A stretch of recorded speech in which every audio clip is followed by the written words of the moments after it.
మీ car కి best ceramic coating premier care Apexer car detailing studio for contact.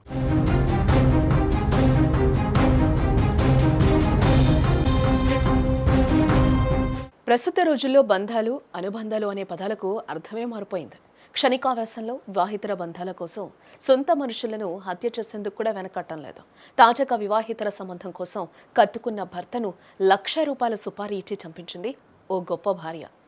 Khammam జిల్లాలో ఈ దారుణం చోటు చేసుకుంది. ఏదులాపురం మున్సిపాలిటీ ముత్తగూడెం గ్రామానికి చెందిన బురా శ్రీనివాసరావు అనే వ్యక్తి ఖమ్మం నగరంలో ఓ స్వీట్ షాప్లో గుమస్తాగా పనిచేస్తూ ఉన్నాడు ఇతడు.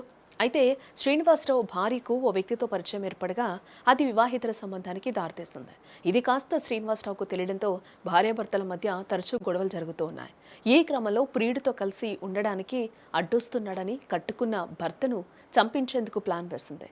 శ్రీనివాసరావు నవంబర్ 6న సాయంత్రం పని ముగించుకొని ఇంటికి వెళ్లే క్రమంలో అదే గ్రామానికి చెందిన ముగ్గురు వ్యక్తులు కారులో అతన్ని ఎక్కించుకుని వెళ్తూ ఉన్నారు. కారులో ఎక్కించుకున్న తర్వాత హత్య చేసి గ్రామ శివారులో ఉన్న ఎన్ఎస్పి కాల్వలో పడేశారు. అనంతరం శ్రీనివాసరావు భార్య అతి తెలివిగా భర్త ఇంటికి రాలేదంటూ బోరున విలపిస్తూ పోలీసులకు ఫిర్యాదు చేయడం జరిగింది.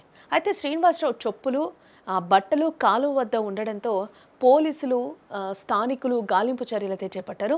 శనివారం శ్రీనివాసరావు డెడ్ బాడీ ఎన్ఎస్పి కాలువలో తేలింది. పోలీసులు డెడ్ బాడీని పోస్టుమార్టానికి తరలించడం జరిగింది. అయితే మృతుడి భార్యపై అనుమానం రావడంతో పోలీసులు ఆమెపై నిఘా పెట్టడం జరిగింది. ఆ అనుమానమే నిజం కావడంతో పోలీసులు ఆమెను అదుపులోకి తీసుకుని విచారించగా అసలు నిజం ఒప్పుకుంది భార్య. దీంతో శ్రీనివాసరావు భార్యతో పాటుగా మరో ముగ్గురిని పోలీసులు అదుపులోకి తీసుకున్నట్లుగా కూడా మనకి తెలుస్తూ ఉంది.